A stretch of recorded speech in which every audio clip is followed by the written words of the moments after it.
तो इसके लिए इसका जो तखत्तुस है उसको पामाल ना हो, इसको सालों साल इस रिवायत को कायम रखने के लिए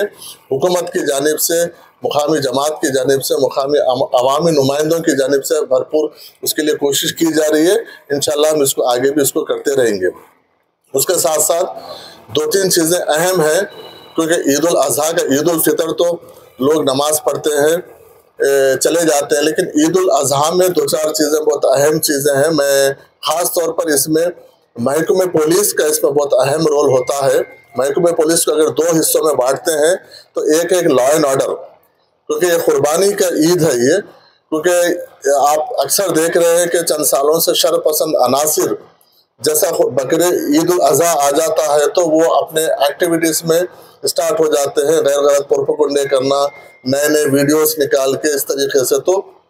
कहीं ना कहीं उस चीज़ के ऊपर लॉ एंड ऑर्डर को मेंटेन करने के लिए महकमे पुलिस को उसके ऊपर एक नज़र रखनी चाहिए, चाहे अपनी जो भी टीम्स है या पीस कमेटीज है उनके साथ मीटिंग लेकर एक आपस में एक अपने को गंगा जमुना तहजीब को मेंटेन रखने के लिए, क्योंकि हैदराबाद पहले से अमन का शहर रहा है, तो लोग उसको उस अमन को कायम रहता हुआ देखकर बर्दाश्त नहीं करे कि यहाँ के माहौल को कुछ बिगाड़ने की कोशिश कर रहे हैं। तो वो कहना कि पुलिस आपस में यहाँ के मुकामी अवाम नुमाइंदों के साथ और पीस कमेटी वगैरह के साथ और जितने मोहल्ले के जिम्मेदारान हैं उनको साथ लेकर एक कमेटीज वगैरह कायम करके आपस में कर वो। दूसरी चीज़ है ट्रैफिक पुलिस का। एक ट्रैफिक पुलिस का बहुत एक चीज़, क्योंकि एक तो क्या रहता है यहाँ पर जो कुर्बानी को लेके, मतलब जानवरों को लेके छोटे छोटे गलियों में जो लोग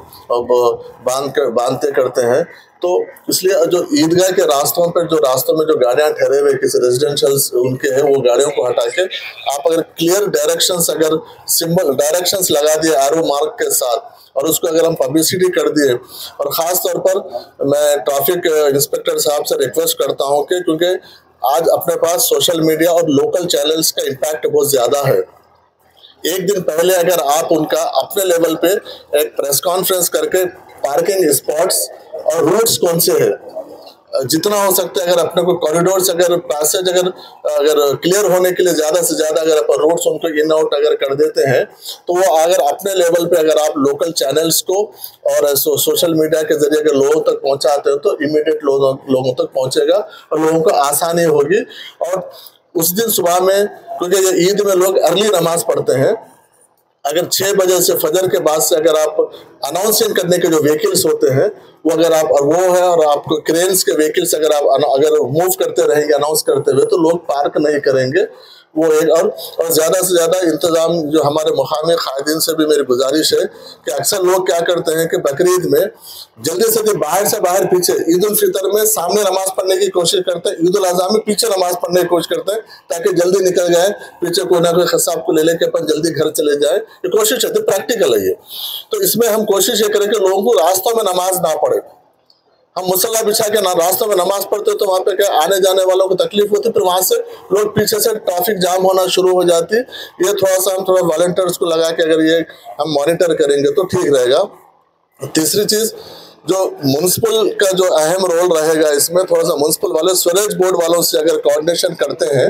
ताकि जो वेस्टेज होता है थैलियों में डालने के अलावा हमारे लोग क्या करते हैं, छोटे छोटे चीजें क्या करते हैं, कहीं ना कहीं बहा देते हैं। बहाने के जब मोहरियों में चले जाता है, एक तो रेनी सीजन है, रेनी सीजन में वैसे भी जो प्लास्टिक्स वगैरह पाइपों में आके एक बार जाम हो जाता है तो फिर वो प्रॉब्लम अपने को ही होता है। तो प्रिकॉशन के तौर पर अगर हम उसको पहले लेते, और ख़ास तौर पे मैडम कि जो हमारा जो इमरजेंसी स्क्वाड्स है, जो क्योंकि एक तो रेनी सीजन है और हमको पानी अगर रुकना नहीं, एक बार कहीं पर जाम हो के अगर ओवरफ्लो होना शुरू हो गया तो फिर वो एक बहुत बड़ा, क्योंकि ये गंदगी वो गंदगी मिलकर बहुत प्रॉब्लम होता है। थोड़ा सा इमरजेंसी स्क्वाड का अगर अलर्ट रखते हैं तो 2-3 दिन का मामला होता है, थोड़ा सा वो एक चीज़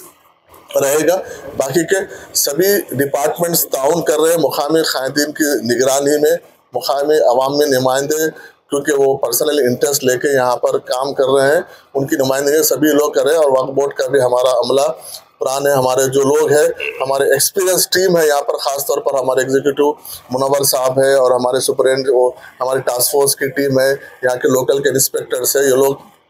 इनको सालों से इस निगरानी का तजुर्बा है और साउंड सिस्टम भी हम कोशिश कर रहे हैं कि ज़्यादा से ज़्यादा दूर तक लोगों को आवाज़ पहुँचे। तो पहुँचने से क्या होता है कि गड़बड़ नहीं होती है। और मैं ख़ासतौर पर